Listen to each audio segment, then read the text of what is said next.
Welcome to the Podcast of Power. I'm your host, Mike White. Joining me is Mr. Chris Stachiw. I'm still in shock that it's 2022 and we're watching a Lord of the Rings show, given that you and I have talked about Lord of the Rings so many times before, but...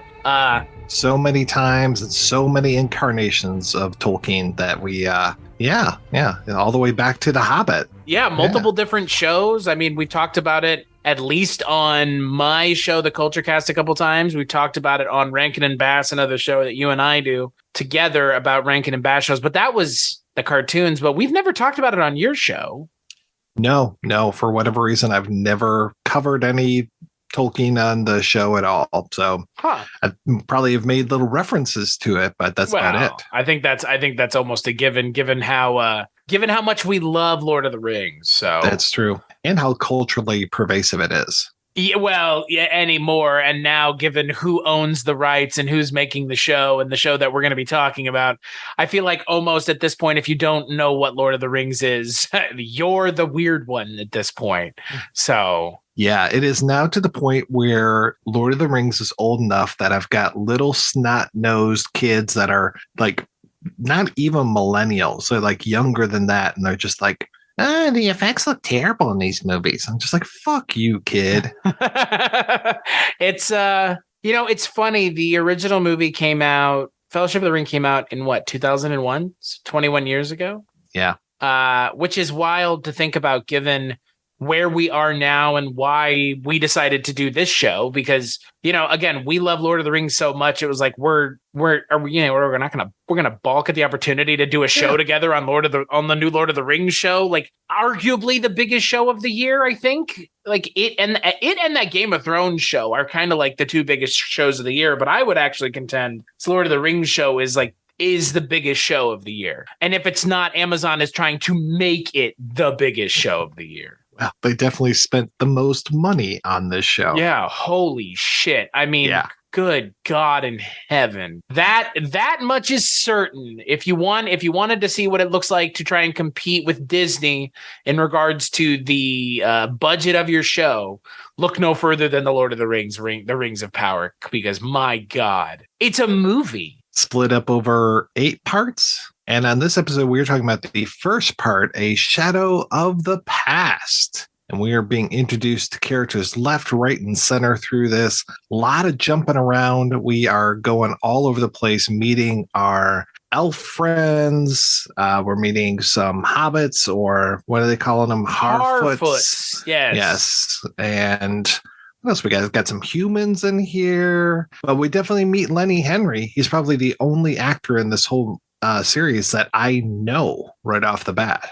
Oh, I was about to say, I know the actor who plays Elrond only because he played young Sean Bean in one of the later seasons of Game of Thrones. So that's like an immediate connection to Game of Thrones. Yeah, Robert Aramayo. It wasn't like a big part, but he has a very recognizable face. And so when I saw him in this, I was like, oh, it's the guy from Game of Thrones. So he's the only one that I knew of before coming into the show. It's nice for the show that it's not a lot of well-known people, because honestly, it doesn't distract me at all, which I really appreciate. Like, and I'm not saying like if it had been a lot of really well-known actors, I wouldn't have been able to enjoy the show. But I mean, like, I'm focusing on essentially everything else because of it. So that's an immediate success. And you know what? And I know that I'm sure we're not the only ones saying this, but the amount of representation in the show, I applaud it genuinely, because you know what? There was no African-American representation in the original 3 movies. Good Lord, no. I mean, there was very little female characters in the original movies. There's 3: Arwen, Galadriel, and Eowyn, and that's it. And 2 of them are just love interests. I mean, Arwen maybe a little less so, but definitely Eowyn. I mean, again, she kills the Witch King, but again, like, it's the female characters in the Lord of the Rings, at least the original books, the way they're presented in the movies are not really big representation of female characters. Well, that was my favorite part of the big battle in Return of the King, when it was Eowyn on the battlefield, and then all of a sudden Galadriel showed up. I swear to God, I knew where you were going with this. I was like, is he riffing the Marvel thing? I sure am. Yeah, we just lined up. And then even we had Sam's girlfriend from the Shire. Rosie Cotton. Yeah, she showed up. Yeah. Lobelia Saxville Baggins was there. Yeah, man. With with her hat, with the Oh yeah. All the ladies right there. Yeah. Before we dive too further into the episode, Mike, what is your exposure to Lord of the Rings outside of the movies? You've read the books, the original books. I've read the books. I tried to read the Silmarillion when I was in high school, and that didn't work out so well. It really reminded me of reading like Deuteronomy. It just felt like, Elrond begat Bronwyn, who begat Celebrimbor, who begat Waldrick. It was just like, Jesus Christ, man, enough of this stuff. There was no story to it. So if they're pulling from bits of the Silmarillion in here, hats off, man, because I couldn't make heads or tails of it when I was 18 years old. Yeah, so I finished the Return of the King last week. I read the Silmarillion earlier this year. It's okay. I mean, again, I don't think anybody's going to argue that it's stylistically interesting, but it sets a very fine-tuned groundwork for a universe and a world that's immensely well realized and fully realized. And so, I mean, like you said, it is a little, he who begat he. It's like, it is a little bit history book. It is a little bit Bible-y, really. But at the same time, like, that is what it is, really. It's the, history of this world. I mean, this universe, even. I mean, it opens with the creation by Eru Ilúvatar. So, it opens with that. I mean, it opens with, and in the beginning, God created the universe. So, yeah, it's pretty dry, but at the same time, it offers up a lot of places to go with interesting stories. And we see that right out of the gate here, because this story is set 5,000 years before Lord of the Rings. The events of the Lord of the Rings, mind you, because the events of Lord of the Rings take place over essentially like a year. Yeah, maybe a long weekend, something like that. Yeah, I think. Yeah, but I want to say, it's like a year. Yeah, no, you're right. It is like a year. It's like a year, something to that effect. I mean, maybe there might be a good amount of time at the very beginning between Bilbo's birthday and then when Gandalf comes back and has news about the ring. That's in the book, though. In the book, it's like 30 years or something, because Frodo doesn't age in the book in that time. And everybody else is like, because Frodo has the ring, everybody else is like, oh my God, like Frodo's not aging, but like Merry and Pippin and Sam all age. But that's not in the movies. No, I'm just saying, as far as like, I think they imply that there's some time being spent there, just because, when we meet up with Bilbo again, he looks terrible. And you're like, why the hell did he age so quickly? And it's like, oh, duh, there was a lot of time passed. And so he's now aging like a regular person without the ring. I always just assumed he started aging really fast and it wasn't that long of a time pass. But realistically, if you're going into this series expecting to see certain characters, they're not here. There are going to be some characters here because of the way of the mechanics of the races, namely the elves, and they essentially are. They're setting, like, the thing I appreciate about this episode is they set the ground rules for the elves in the first episode. And it's not that they didn't do it in the movies, but the movies don't have enough time to explain all of this. And the fact that the movies open with this exposition dump that's done so well is really a testament to Peter Jackson's and, Philippa Boyens and Fran Walsh's screenwriting ability. Because this episode, it's really funny. It's explaining a lot of things that I take for granted having read the series now. Like the whole thing about the elves and how elves never die, but they go to the Grey Havens, but that's not death technically. There's all these mechanics that are explained here that were never explained in the movies. I was always confused as far as elves and immortality, because there's two types of immortality. One, you live forever. Boom, end of story. Two, somebody stabs you, you're immortal, you live forever still. So it's like, which kind of immortal are they? I imagine it's just the we live forever, but if you stab me, I'll die type of immortality. Right. They can still get killed, but they live forever. Yeah. Right. It's not that they can't die, because I mean, we see at the beginning of Fellowship, we see here, they talk about fighting Morgoth and going from Valinor to Middle Earth. They really echo that first movie heavily in this first episode with the way it opens, with this kind of, there's a little bit of a cold open, which I think was kind of interesting. But then they do that exposition dump just like they did in the movies. Mm-hmm. And it works really well here too. Like, surprising, because again, you and I are such huge fans of Dune, and I was recently rewatching the Dune TV cut where they have essentially the same thing. They have these like massive amounts of exposition dump, and those don't work very well. Mm-hmm. But they work better than they should, but they still don't work very well, because again, it's like, I feel like they're explaining too much weird stuff. Here it's like they can introduce the weird stuff very slowly. And again, I guess my question to you is, can you watch this show without having seen the movies? Or even having read the books? And you can watch this without reading the books, but could you watch this without having seen the movies? Possibly. I mean, I think they're doing an okay enough job introducing these races, and I mean, they're doing one of my favorite things. They're showing a map a lot. Mm-hmm. But I mean, they make so many references to Sauron that it's just like, maybe it'd be better if you knew who Sauron was. And there's even times, I want to say there was a moment where there's a shadow, and it's Sauron's shadow over other things. I'm just like, okay, yeah, if you knew that silhouette, that would probably be a much more impactful shot. I don't know. That's a good question. We should have probably roped in somebody onto the show that had never seen the movies. Yeah, but I feel like at this point, like, who is that person? Because I know people that don't like the movies, but even they've seen them. So, I was wondering the thing about Sauron. And again, I think, again, having read the Silmarillion, and again, like, Morgoth and Sauron are such big, they're ever present. I mean, throughout the story. So Sauron has been around this long, obviously. I think they do a good enough job in letting the audience, who may or may not, the audience member who doesn't know who Sauron is, I think they do a good enough job of letting you know, like, the stakes of what he is, right, and what that means.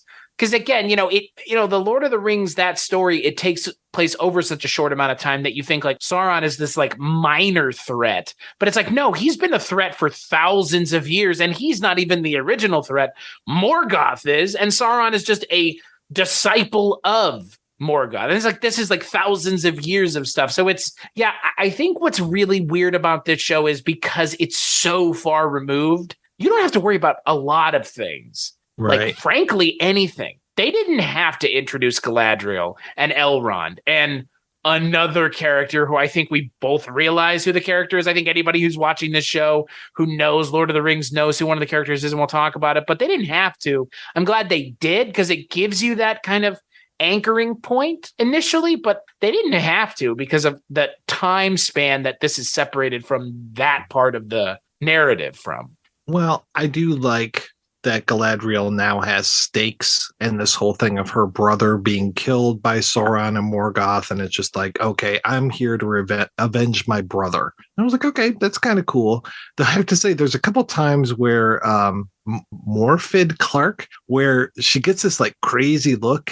in her left eye, and it's just like, oh, like she's gonna murder you right then and there. And I'm just like, man, she's got crazy eyes.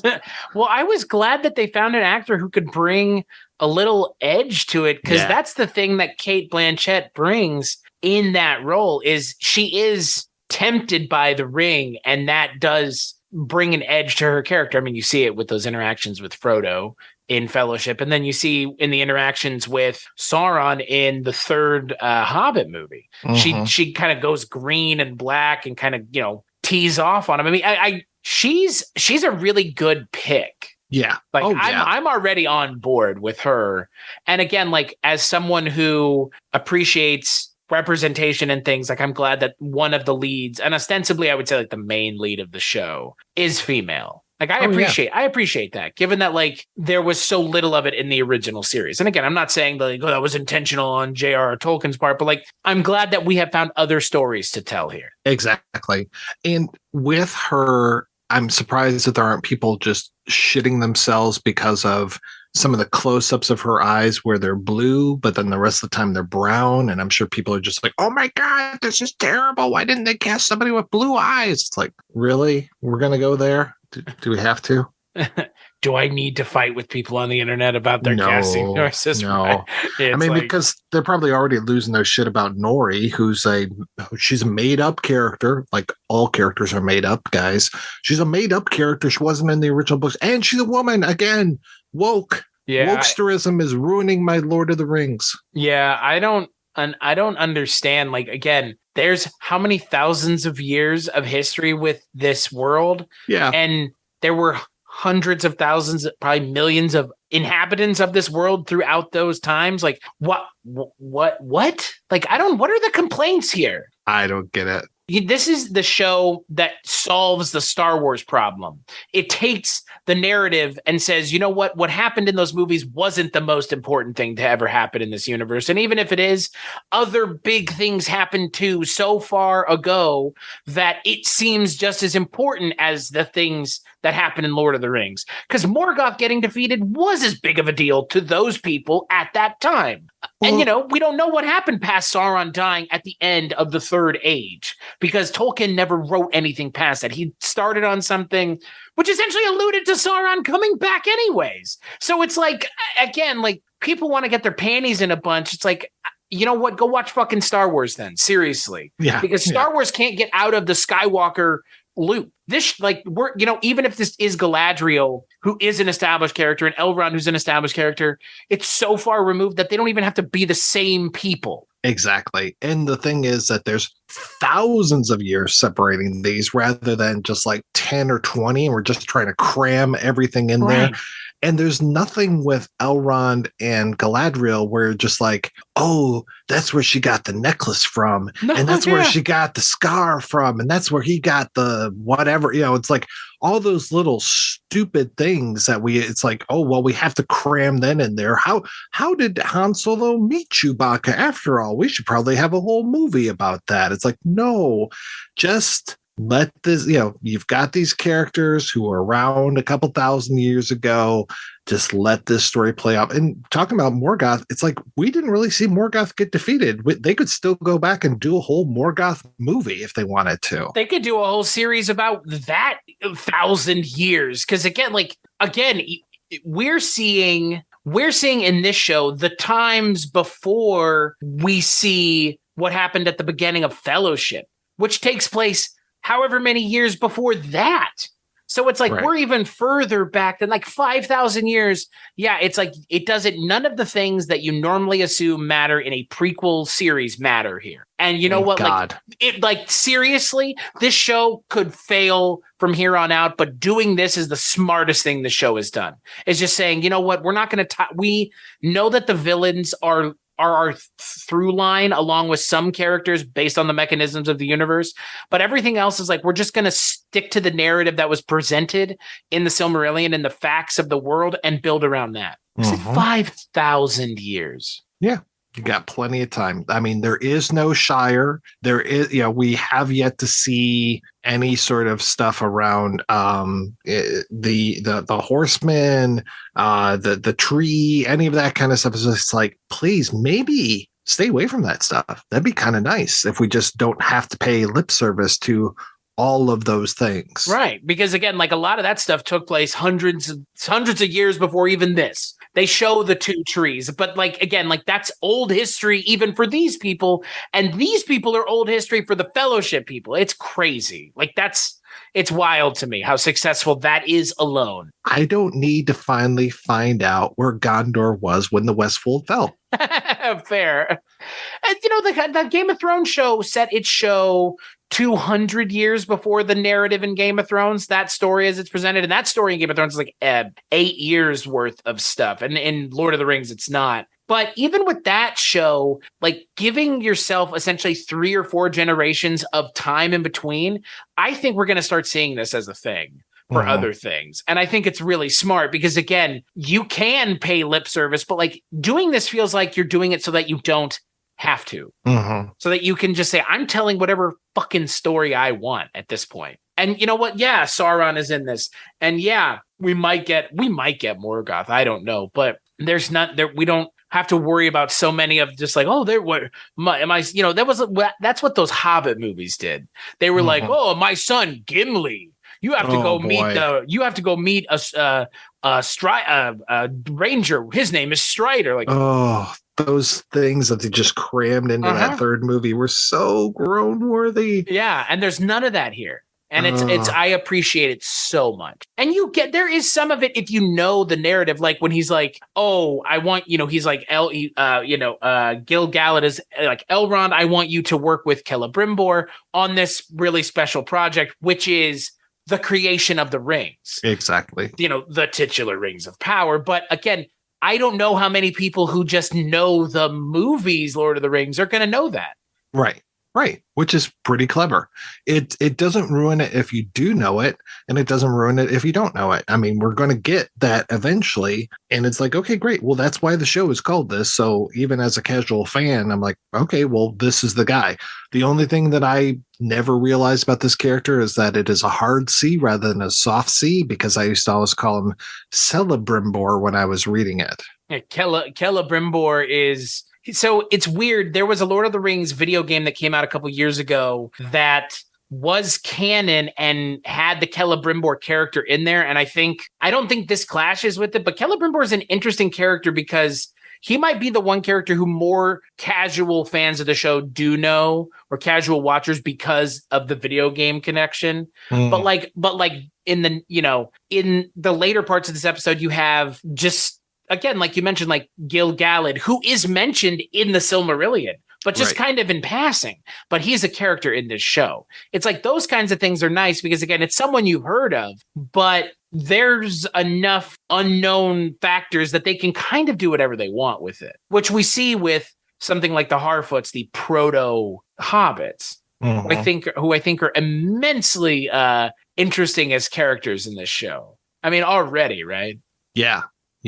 And I really can appreciate them. I thought that maybe they were hopping around a little too much in this first episode and the second episode, which we'll talk about on our next episode. But at the same time, I'm like, no, you kind of got to do it. You kind of have to do this cross-cutting in order to keep up with these three stories that maybe one day they'll all cross. Probably they will, but this is a big place. There are people. I mean, it's that thing like, it's like how Legolas never spoke to Frodo, Yeah, like once or twice after the first. Yeah. Well, and again, like you have to also put into perspective, like you mentioned with this story, similar to Game of Thrones. I mean, the story is like here in like little pockets all over the universe. So in Game of Thrones, there was the kind of big overall threat of the White Walkers. And like you mentioned, towards the end of that narrative, essentially everybody does converge. And I would assume with this, we're going to get that because Sauron is obviously clearly the big threat here, or someone that he is in cahoots with or in line with. But I'm with you. It is a little bit and a lot of bit of jumping, but I feel like this is one of those things where either you do it now or do it later, but you're going to have to just exposition dump and jump around at some point. And like, it's not as jarring as I was expecting it to be. I don't think. I don't think so either. If I were to have one other complaint about it, it would be that sometimes the language isn't as flowery as I associate with Lord of the Rings. Lines like, not idly do the leaves of Lorien fell. It's like those kind of more poetic things. Yeah, it's out of the book, and there is no necessarily like book for some of this stuff. So it's like, okay, maybe this is a little bit more common tongue type of stuff, but at the same time, I might be laughing if they tried to pretty it up a bit. Yeah, and I'm kind of with you. I think my biggest concern with this show is going to be recapturing the tone of the movies. And again, this show is a prequel show to the movies, not so much the books. I mean, it's inspired by the books, but this is in the universe of the movies. So again, like if you're going to be in that universe, you need to hew close to what Peter Jackson did in those first three movies. I think, measured amounts of success in the second three, but they have to keep it in line with that. And I think they do more or less. I see what you mean about the language. I think visually it looks very similar to the Jackson films. I don't think that was going to be hard to do, but visually it looks the same. But yeah, I feel like there's a little bit of kind of this minor edge to the show that maybe needs to be sanded off a little bit or kind of refined a little bit more. I don't know. It doesn't have, there's something about it. It doesn't have that grandiose feel that the movies did. Maybe that's just, again, that's just the way the movies were. Yeah. I'm intrigued. I'm very intrigued by this. I mean, I know the big bad is coming. Things are happening in here. The most fascinating storyline for me is about the elf and human, which is interesting because it's kind of the opposite of what we had in The Lord of the Rings, where it was, well, Strider is a ranger, which is, they live a little bit longer, that kind of stuff. But him being ostensibly human and his girlfriend being an elf, but now we've got the male elf and the female human. And I was like, oh, that kind of works for me. And I like that he's playing it almost more Vulcan-like at times. Yeah. It's maybe it's very much like the Beren and Luthien story again, which I mean like you mentioned, they did it in the original series, and they kind of did it again in The Hobbit with Tauriel and Keeley. So they've done this story a couple times. Ismael Cruz Cordova's elf is very different. It reminds me a lot of Thranduil from The Hobbit. That kind of like the coldness to it, because Elrond is not cold. Right. Elrond is very welcoming but calculating. This guy is kind of very calculating but cold, and so it's a different kind of elf. It's more similar to The Hobbit, but I like that he's playing it in a way that is unlike even like the obvious big elf character of Legolas. So. And I like the Bronwyn character and her snot-nosed little kid, and I imagine he's in for a world of pain coming up pretty soon here, and that's okay. I'm all right with him suffering a little bit, but I hate to see his mother suffer. Yeah. It's interesting. Yeah, you have a artifact being found that has black speech markings on it. There's this marking that they keep showing that's the marking of Sauron. And when you see the marking, it does the thing that you kind of see in the Lord of the Rings, the movies, where it kind of distorts the screen and you hear the black speech in the background. So I'll be curious I'll be curious to see where that goes. Again, I assume we're gonna see Sauron at some point, or some representation of. Yeah, hopefully it'll be a little bit better than the representation in The Hobbit, where it's just like that shoom shoom shoom shoom at the camera, the necromancer thing. Yeah. Oh boy. Yeah. Yeah. I'd rather have you as a giant eyeball than as that I'm zooming in on you 100 times kind of thing. Yeah, I wasn't the biggest fan of the way he's presented in The Hobbit. I mean, again, realistically, in The Return of the King, I don't know if you realize this, but they filmed a finale where Aragorn fought a Sauron in that scene. No, I didn't know that. Yeah, and I saw some of it on YouTube. There are some shots of it's like a shot from behind Sauron looking kind of over his shoulder, and you can see Aragorn backing up because Sauron is like inching towards him. They filmed it and everything. It blew my mind. Wow. Because again, like we have never seen Sauron as a moving, fighting villain outside of the intro to the Fellowship, where he dies the first time, where his corporeal form is destroyed the first time. So it'll be interesting to see if we get a full-on Sauron in this show, in his suit, because again, we're so early on with all of this that is still a possibility. So I don't know if it's just going to be Sauron for 5 seasons, because that's the other thing. They've said, the creators of the show have said, like, we already know how many seasons of the show there's going to be, how, like, we've already charted it out. And of course they have with the show. As expensive as this one, the representation of the Sauron character is kind of up in the air, really, because there hasn't really been one in the series yet, at least the way the movies presented it. And they're in Hobbit, less we say about that third Hobbit movie, the better. It's the weakest of the 3 by a country mile. I mean, I like what they were doing as far as taking some of those things from the Silmarillion and bringing them in and introducing characters that were in that book that weren't necessarily in The Hobbit, and doing an okay job of let's tie these two movies together a little bit more and have, you know, the meetings of Saruman and Galadriel and Elrond and Gandalf in order to set that stage. But at the same time, it did feel a little like, hey, get it? This is setting you up for the next movies. Get it? See Right. how Saruman's like, oh, I'll take care of Sauron. Don't you worry. And I'm like, it's a little much sometimes. Well, it's the proximity to those movies, right? I mean, that's 60 years. So Yeah. I'm with you. I mean, again, when I was reading The Hobbit, I didn't wonder where Gandalf went at one point during the book, but the movie was like, we need to answer where he went. So they see, you know, you see him going to Dol Guldur and seeing Thrain and seeing Radagast and all that. Like that, you know, great. Like it's great that it's in the movie, but at the same time, movie didn't need to be 3 movies. So no, God's sakes, no. Yeah. And just the pacing of that third movie was so stupid. Yeah.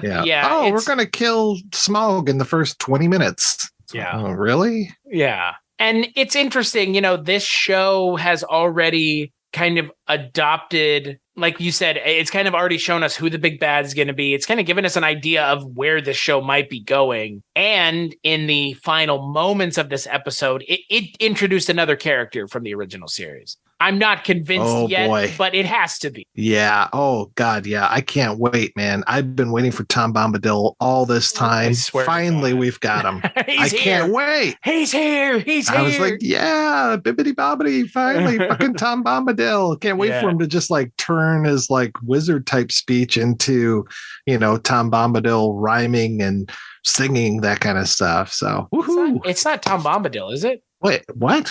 I swear to God, Mike. You're not saying that it's Gandalf, are you? Yes. Oh, for fuck's sakes. Here I was all ready for Tom Bombadil. I mean, I don't know why. I guess Tom Bombadil would exist at this point since he is essentially God. Yeah, well, yeah, he came from the sky, you know? Yeah, but so did Gandalf. Yeah. No, I as soon as they had that shot of him, I was just like, yeah, that's got to be Gandalf. And especially with the beard and everything. And I'm just like, yeah, Gandalf's been around for a long damn time. And plus, we've seen every type of race except for the wizards. And I'm like, okay, the wizards are their own thing. Right. Yeah. So this is when they come in, they form Hogwarts so they can train all the other wizards, send them out into the world. Yeah. I'm going to be really interested to see if the show brings in the blue wizards that are kind of just always mentioned in everything, but never actually written. I mean, Tolkien, I don't think ever even wrote about them, like other than saying there are 2 blue wizards out in the world. But I hope that the show brings in the blue wizards. The show has an opportunity to do a lot of interesting stuff. And I don't know, this first episode sets a pretty interesting stage. I think it gives some interesting stakes. I think the twist with Galadriel's character where she doesn't go to the Grey Havens, I think saw that obviously coming from a mile away, but I think it's, I think it's an interesting direction to send her character, given that, again, we don't, as she's presented in the movies, at least, we don't know a whole lot about her.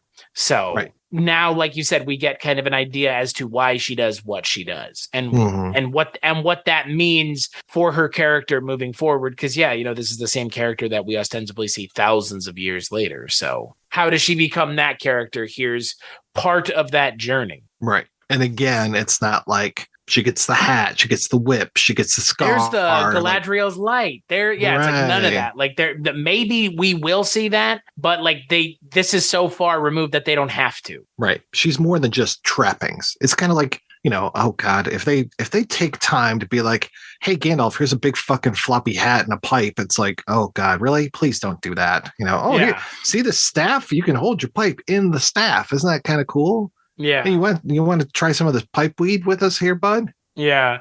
I don't, again, I feel like, and I don't know how you feel about this, like the show seems in rather capable hands. Yeah. Yeah. And again, people I've never really heard of before, and that's okay. I'm really okay with us not knowing these characters. I'm like, as we're talking, I'm looking up like the guy that played Elrond that you brought up. It's like, okay, I've seen him in The Kingsman. I've seen him in this. I've seen him in that. But none of these characters have made such an impression other than Lenny Henry that I'm just like, oh, it's that dude, and like same thing with the writers and directors. It's like, yeah, I don't really know these people, but they seem to be doing a pretty good job. Yeah, J.A. Bayona, he directed the second Jurassic Park movie, which isn't terrible compared to the third one. I mean, and compared to the second original Jurassic Park movie, which was directed by some guy, Steven Spielberg. Yeah, right.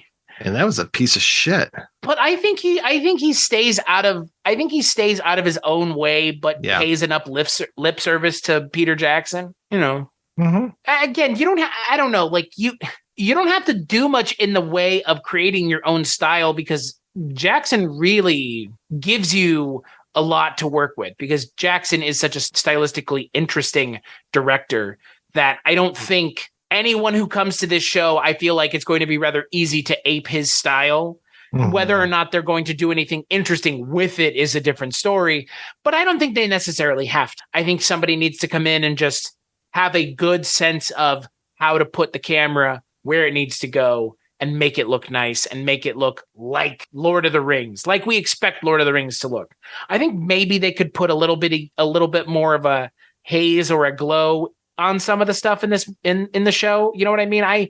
There's this weird kind of hazy glowiness that I associate with at least the first 3 Lord of the Rings movies, maybe not The Hobbit. But I would like a little bit more of that kind of like glowiness to some of the stuff, especially stuff with the elves. But other than that, I think this first episode does a really good job of introducing us back into a world that I think for a lot of us never thought we'd see anything else. Again, like you said at the opening, I said at the opening of the show, like, it's crazy to me that we're actually watching a Lord of the Rings TV show. Yeah. Like, we had been hearing about it since the first movies came out. They were talking. It's like the Star Wars TV shows. They were talking about them forever, and they never happened. And you know why they never happened? Because it would require a massive budget to do it right, and nobody other than these big old companies that own these IPs now could afford to do it. What studio is going to shell out the money needed to make this show properly, other than someone like Amazon? There was no way that when we were still on terrestrial television, even when we got originally into cable, there was no way that anything like this was going to happen. I mean, yeah, you're right. The budgets and everything for this kind of stuff, it does take these giants now in order to do that. The giants that own the IP and the giants that have all the money in order to be able to do this. Yeah. Again, we talked about the crazy budget for this show, and you know what? Like, I see it every time they show something crazy on screen. Mm-hmm. There's a scene early on in this episode where they're talking about crossing from Valinor to Middle-earth, and it shows one of the things that the Witch King is riding on, one of those fell beasts, biting a hawk, one of the giant birds, and throwing it through the fire, and that's all CGI. Yeah. And I was watching it, and I said out loud, audibly, very loud, "Oh, holy shit, this is insane." Because you know what? This is a fucking TV show. Mm-hmm. But it's a movie. Like, this is just 8 hours of Lord of the Rings, the movie. Right. Because the production values are so high. And you know what? I think that maybe this will be, I don't know if this is going to be something that can be done anymore because of the cost here, but I hope that this ushers in a new way of doing things with IPs where you get time to work with them. Mm-hmm.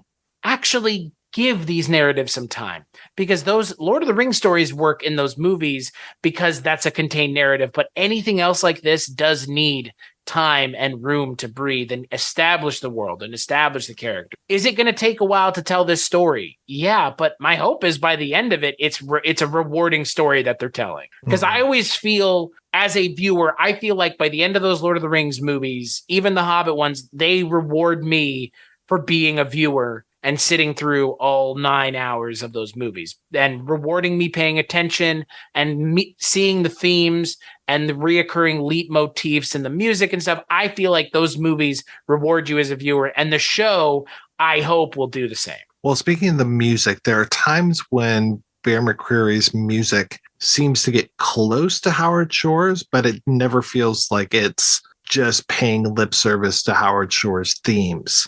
And I'm glad for that because these are different characters. This is a different age. We don't need the exact same themes that we had. And I thought that was another downfall of The Hobbit, which was the misuse of the music, where you are using themes from one character or one group of people from the Lord of the Rings movies and just kind of shoving it in to The Hobbit in the wrong places, where you're just like, well, wait a second, that's like an orc theme, but we are nowhere near orcs.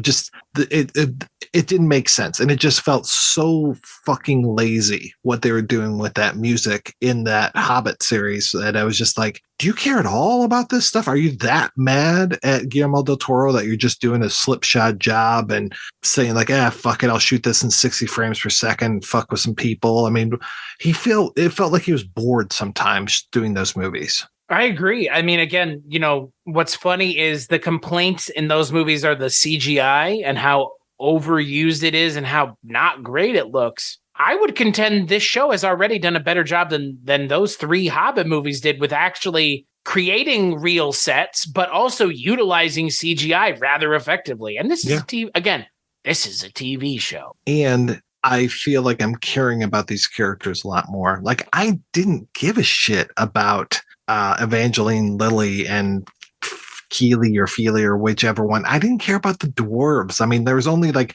one dwarf that I really cared about, and that was the old dude that would talk with Bilbo. And otherwise, it was just like, I don't care about this. And I don't need to see Legolas. I'm sorry, but like, right. Well, he just doesn't need to be here, and that felt like such a like, oh, hey, look we have one of your favorite characters and we're going to make a reference to another one of your favorite characters and actually 2 more of them. So it's like, no, just stop it. Well, and that for me has kind of always been the issue with those Hobbit movies. It's like they never feel like their own movies. The only one that feels like its own movie is the second one. The first one, it feels like almost a straight ripoff of Fellowship. Mm-hmm. And then the third one is just a mess. Just an outright mess. And so the second one is kind of the only one that I really think is successful in being a Lord of the Rings movie, because those first 3 Lord of the Rings movies are damn near perfect. Second Hobbit comes close.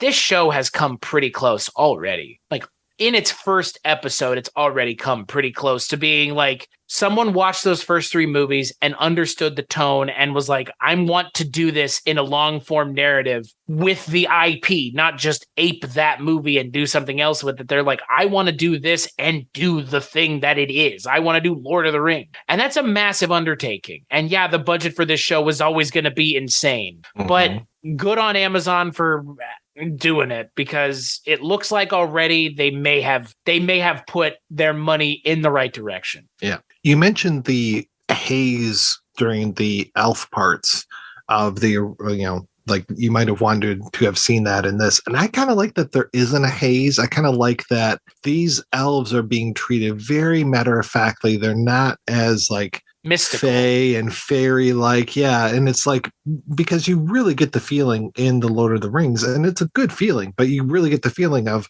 these folks have been around forever and they're all very magical and mystical, and they're just like kind of like an elevated race, just probably because they've had so much time to think about things. And they're on their way out. I mean, at the in Fellowship, I mean, you have that scene with Sam and Frodo where they're hiding out in the woods, listening to the elves leaving for the Greyhates. Right. So, I mean, yeah, you know what? Honestly, I'll take it back. I think you're right. I think it's better this way because they are just elves. There are plenty of them. They're not a dwindling race at this point. This is 5,000 years before that becomes the case.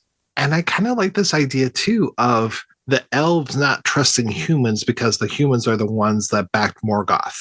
Right. And this whole thing of them being an occupying force for a long time, and the way that the humans dislike the elves because they are this occupying force, because the elves don't trust them, and them being always feeling judged by having these elves around. I kind of like that. And it feels very... I mean, I don't want to get too political, but it feels very MAGA-esque sometimes as far as all these rednecks in this town and just like, well, we don't all like Morgoth and, how dare you be here and all this kind of stuff.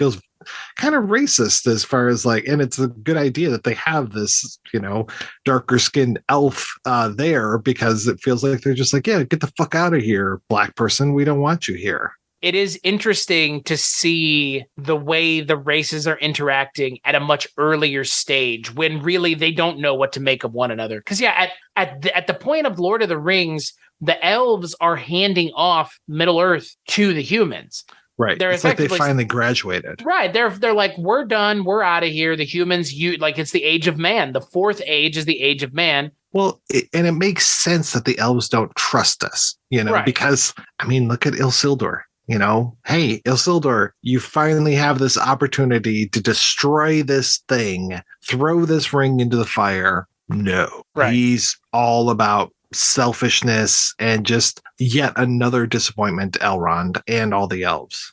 Right. And he will be a character in this show at some point. And that makes sense because he's part of the Dunedain. So they live for a pretty long time. Right. I don't know how far. Again, I have to assume that at some point the show's going to jump forwards. Right. Maybe. I don't know how long.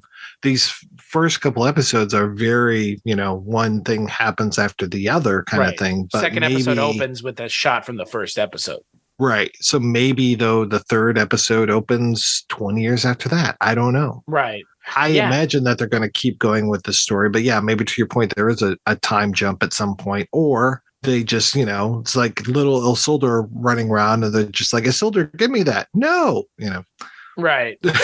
Right. And again, like my hope is because we are so far in the future, like even the characters that we do have, like Galadriel, like Elrond, like possibly more than likely Gandalf, even though they're there, they don't have to be treated the way they were in anything else because it's so far removed from that.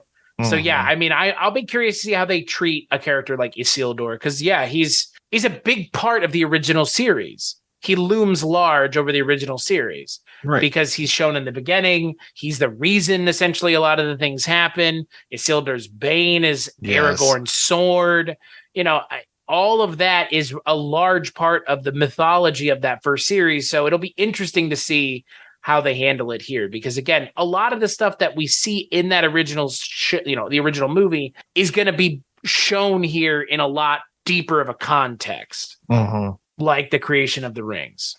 Right. Like I would assume the initial, maybe, again, if Isildur is here, there might be the initial downfall of Sauron. I don't even know that again. Right. I don't know where this show ends, how this show ends. Maybe this show ends with Sauron's initial defeat and this show ends at that point and it does jump that far forward. But I don't know how far apart that time when Sauron dies is from now, because that takes place long before Fellowship, but I just don't know how much further back this show takes place. Right.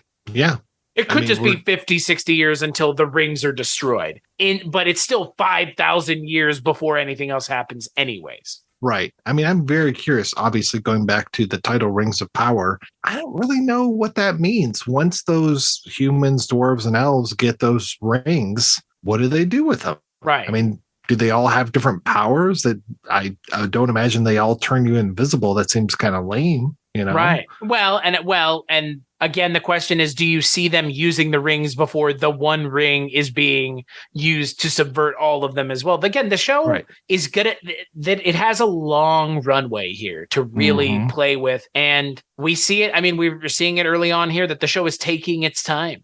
It's really taking its time already. So yeah, I don't know where this show ends up going, but I'm really excited to see because I like high fantasy when it's done right. And, J.D. Payne and Patrick McKay seem like they're pretty motivated to make a story that does not stray too far from what we've seen before. And you know what? That was my biggest concern here was just like, if they're making this, is it going to feel like something that we need is a funny word, but we can get excited about and want to be invested in. Because I don't think we needed any more Lord of the Rings any more than I think you would think that. But I'll take it if it's good, and I'll watch it and I'll get invested in it if it's good.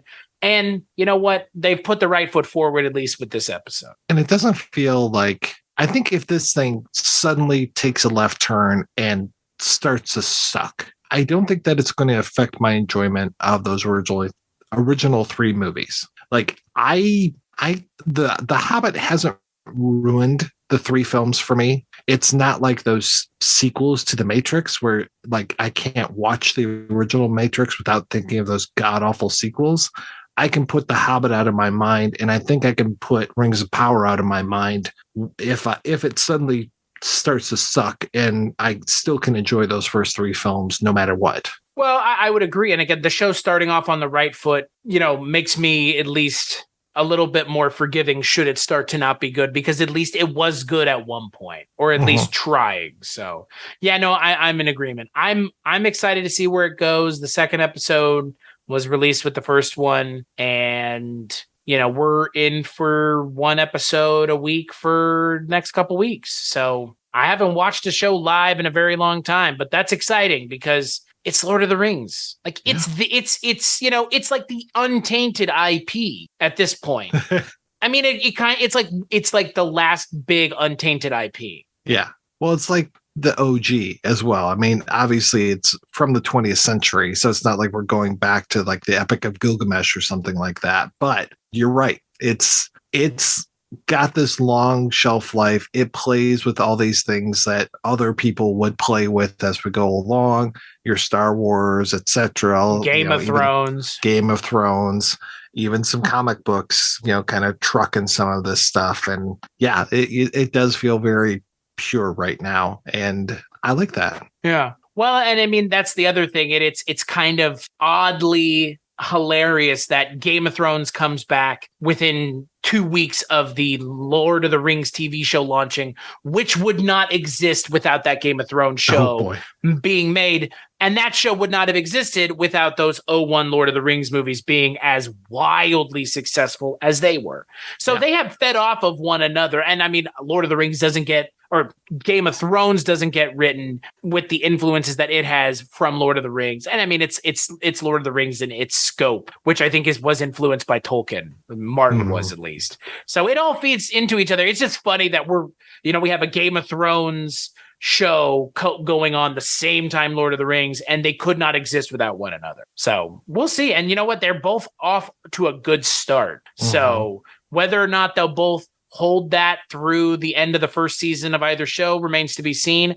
I think that this show has it easier than Game of Thrones because the last Lord of the Rings thing that I watched, even as kind of middle of the road as Hobbit is, it's still better than how bad Game of Thrones, the bad taste in my mouth and the mouth of many that Game of Thrones left. I think this show has an easier overall task of appeasing me, but I think overall this show has as hard of a task as Game of Thrones because there are plenty of dyed-in-the-wool hardcore Tolkien fans who this show, before they even saw any footage from it, it was an affront to them. And then they saw footage and it got worse. So I hope that some of the dyed-in-the-wool hardcore Tolkien fans are able to enjoy this show. But some of them may not even be able to enjoy the movies. So if that's the case, then they're not going to be able to enjoy this either, unfortunately. It's funny. I was so busy today, I didn't go to the LOTR Reddit because they were flipping the fuck out when the character posters came out. Oh my God, a black female dwarf. We can't handle this. And like so many of them were going nuts. And it's like, all right, where is it? Where's your reaction to this? Because like you said, I'm pretty darn pleased, and I hope a lot of other people are too. Yeah. And the consensus, at least critically among TV critics, again, take their opinions with a grain of salt, is that similar to ourselves, it's a good first step and a step in the right direction.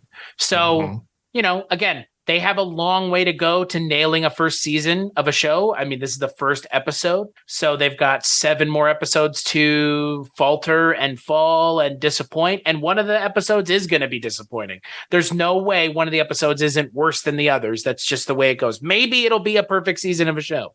That's happened before.